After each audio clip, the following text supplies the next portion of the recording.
What's going on, everybody? I want to welcome you guys to Vivid Collectibles once again. My name is Danny, and tonight I'm going to finally bring you a review of the Prime 1 Studios Red Sonja, She-Devil with a Sword. I have owned this statue for almost a year now, and I never got around to talking about it or doing a review, because while this is one of my favorite statues, it was one of my biggest lessons in collecting and easily my biggest disappointment initially. So I pre-ordered this statue a long time ago, back when it first came out through SpecFictionShop.com back in 2019. And I was close to being paid off with her. And things changed in my life. So I decided, let me cancel her, use the money for something else that I needed. And I went ahead and did that. And I never gave her another thought. All I know is that when I first saw this statue, and I believe it was a channel called It's Cisco previewing it, I fell in love.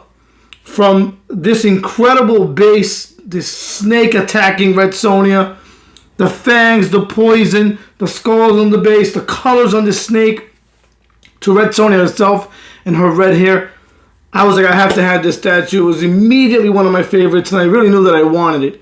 So I went ahead and ordered it, and then again, like I mentioned before, I had to cancel her. So fast forward a couple of years later, I had the funds from some statues that I had sold, and I still really wanted this statue.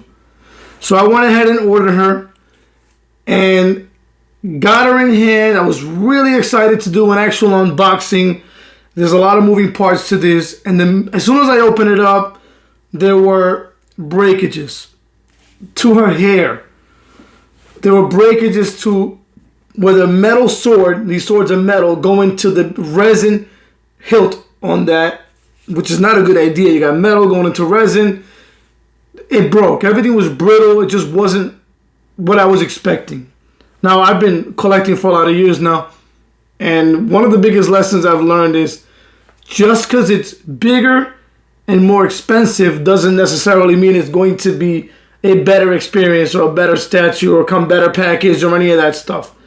I'm going to say something that may be controversial to some, but in my opinion, Prime 1 Studios does the worst job of packaging out of any of the three of the major licensed statue makers. Queen Studios does a great job. XM does amazing. Sideshow does well as well. Prime 1, I've received 2 pieces from Prime 1, and they're all a little bit larger, and I've had my issues. And it isn't just that things don't always fit right. It's that they're not packaged well. It's cheap, considering they're pricey items. You would think they do a better job of presentation, packaging.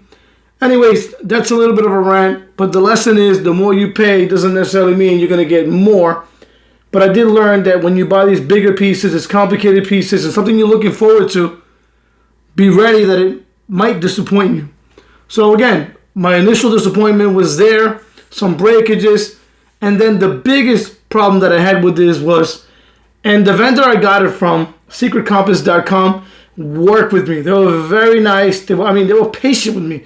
And he was like, look, I'll send you different parts. And he sent me the parts that I needed, including the portrait, which worked out fine. But I learned the hard way that Prime 1 Studios, at least with this particular statue, they are all individually made, meaning they weren't mass-produced where you can switch out parts. So this is the deluxe version that comes with the axe and also the raised hand and the cape, which is what I wanted. You know, you figure deluxe is more collectible. It's going to be more sought after later on in the aftermarket if I get tired of it or I need the money, whatever, right?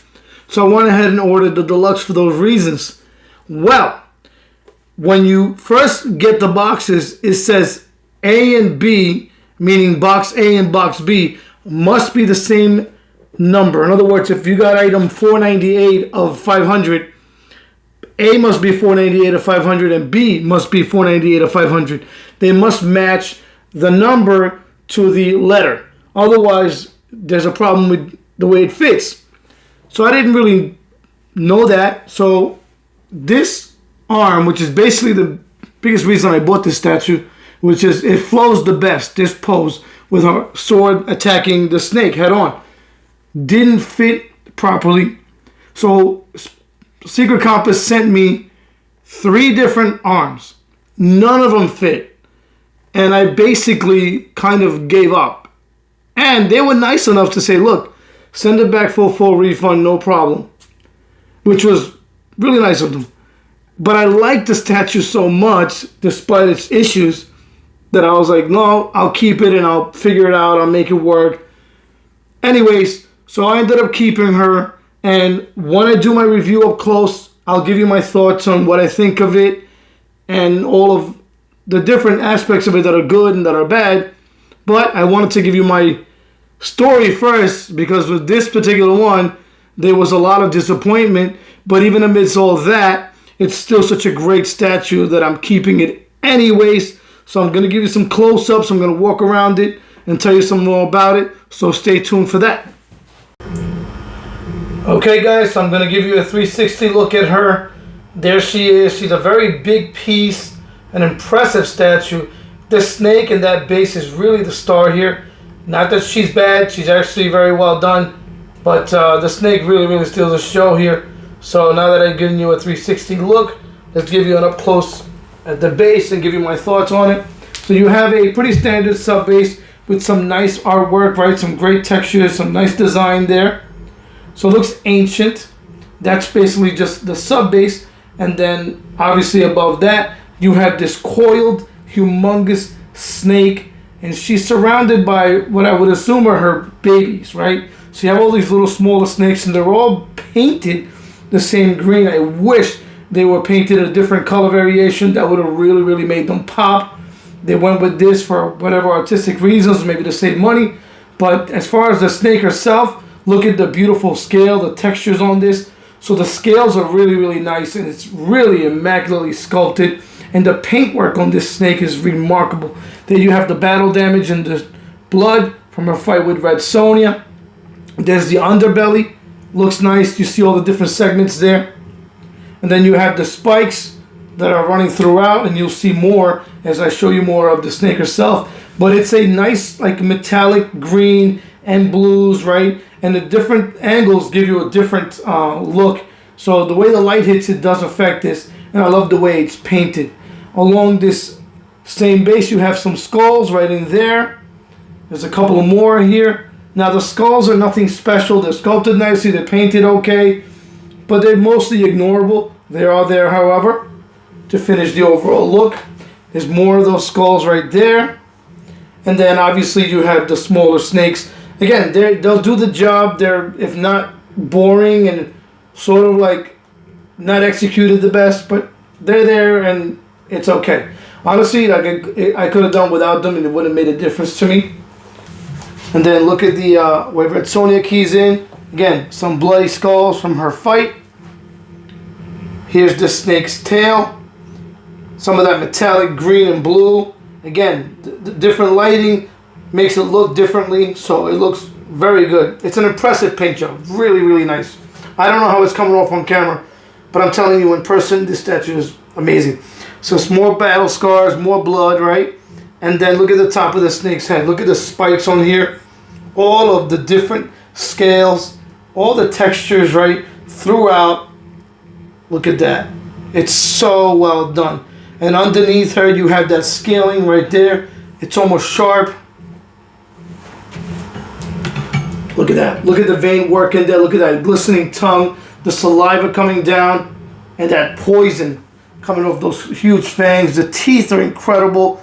Everything's done well on the snake. The nostrils, the eyes. Really, it's an impressive piece. I mean, this is probably one of the best bases that I've ever seen in my life. So enough of the snake. That is probably the star of the show. Again, Red Sonja is not bad. She's good, but that snake takes the cake for me. So she's basically on a piece, on a stone, right? You have all that rock with some like pebbles throughout and smaller rocks. It's a standard, rock, nothing really fancy. She's got some really nice leather boots, and this is version B, which came with the switch out. So the boots are nice and leathery. The treads are done nicely. And then you have the fur that was just part of the version, the deluxe version. So this is the this has the fur on it as well. So then again, nice boots, nice leather work. I like that. And then the skin is translucent almost, but it's like a solid translucent. It looks very convincing. You have this, I don't know what you want to call this, but it goes around her thigh. it's nice. It's sculpted well. This is a mixed media piece. It does have that cape, and then her armor, the scaly armor, looks great, painted nicely. The cape is done. It's almost like a suede, high quality material. And then you have some leather here with more of that fur. That looks really good as well. Her body's toned. She's muscular, but not overly done. She's feminine, so she looks sexy.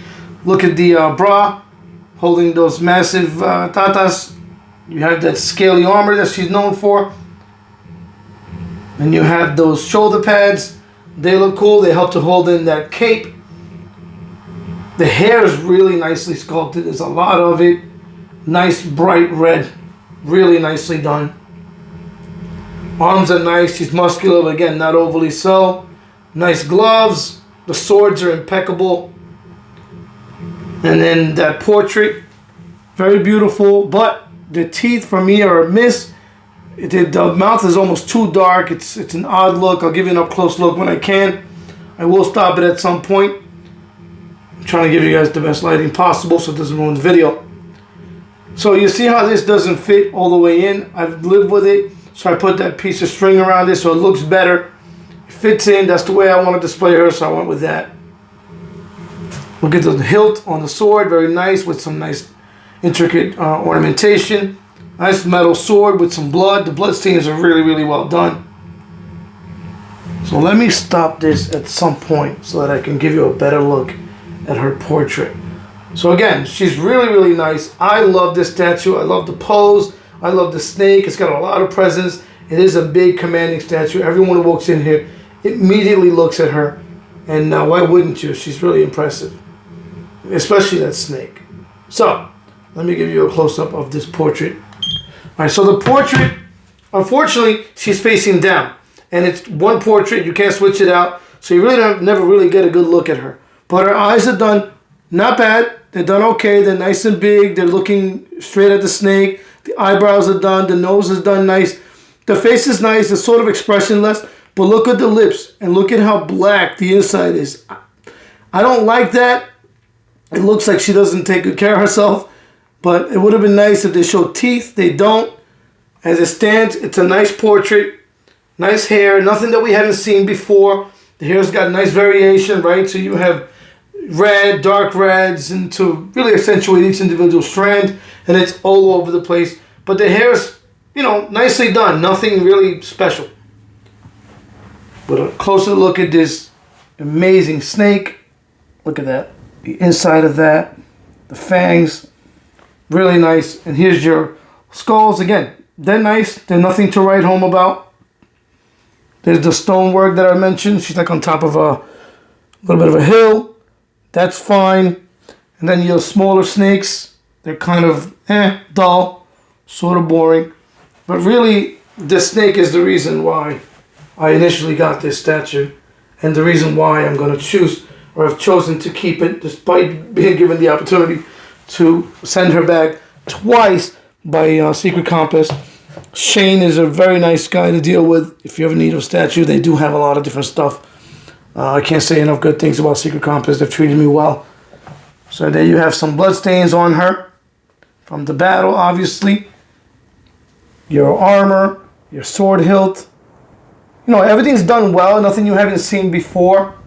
I wish I was wowed more by it when I first got it, because I was so excited to open this. And ultimately, I ended up being disappointed at the lack of quality by Prime 1 and the fact that I can't get another right arm with the sword facing down that works well for me. So I'm going to have to work with this. Maybe one day I'll get it professionally repaired. But for now, this is what it is. So I appreciate you guys tuning in. Let me know your thoughts. Let me know if you have this, if you know somebody who has it, if you've seen it in person, what your thoughts are. But as far as for me, I am going to keep her. I really, really like this statue. So I'm going to leave you guys with some photos of Red Sonja with the different switch outs so you get a good look. I'm not going to switch them out now. But once again, thank you for tuning in. Till next time.